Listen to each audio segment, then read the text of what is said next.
स्वर्गीय अनंतरावजी थोपटे यांची सर्वपक्षीय शोकसभा संपन्न झाली। काँग्रेसचे ज्येष्ठ नेते, पुण्याचे माजी पालकमंत्री, महाराष्ट्राचे माजी शिक्षण मंत्री स्वर्गवासी अनंतराव थोपटे यांचे 4 जून रोजी वृद्धापकाळाने निधन झाले। ते 93 वर्षांचे होते।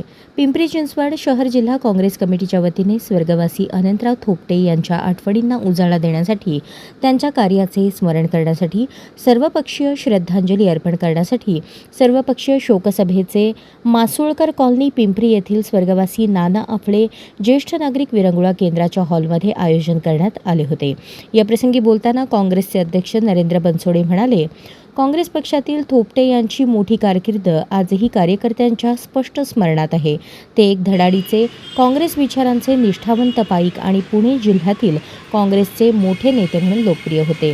ते आमच्यासारख्या कार्यकर्त्यांना नेहमी सांगत, समोरचा पहिलवान जेव्हा अधिक बलाढ्य असतो तेव्हा आपण माती घट्ट करून ठेवायची असते, म्हणजेच राजकारणात जनतेशी नातं कायम घट्ट ठेवत काम करावं असा संदेश त्यांनी दिला।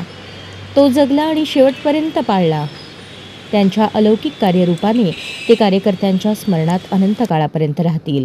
याप्रसंगी बोलताना राष्ट्रवादी काँग्रेसचे माजी नगरसेवक विनायक रणसुभे म्हणाले, त्यावेळी मुख्यमंत्र्यांच्या शर्यतीत प्रामुख्याने 2-3 नावे होती, त्यात एक अनंतराव थोपटे यांचं नाव होतं। 6 वेळा आमदार म्हणून भोरमधून निवडून आलेले थोपटे यांनी शिक्षण संस्था सुरू करून दऱ्याखोऱ्यातील विद्यार्थ्यांना शिक्षणाची सोय करून दिली। ज्या ठिकाणी एसटी जात नव्हती अशा ठिकाणी रस्त्यांचं मोठं जाळं त्यांनी तयार केलं।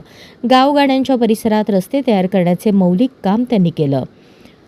ज्येष्ठ गांधीवादी कार्यकर्ते BR माडगुळकर म्हणाले, अनंतराव थोपटे हे भोरचे भाग्यविधाते। त्यांची नाळ तळागाळातील माणसाशी जोडलेली होती। ते एक सुसंस्कृत नेते होते। त्यांनी ग्रामीण भागाचा कायापालट कसा करावा याचे उदाहरण घालून दिले। त्यांनी आपले आयुष्य शेतकरी, मजूर, शिक्षक, कामगार आणि सर्वसामान्य नागरिकांसाठी चंदनाप्रमाणे झिजवले। त्यांची काँग्रेस पक्षावर आणि विचारावर अविचल निष्ठा होती। त्यांनी वयाच्या 20मध्ये काँग्रेसचा झेंडा खांद्यावर घेतला, तो अखेरपर्यंत त्यांच्या खांद्यावर होता।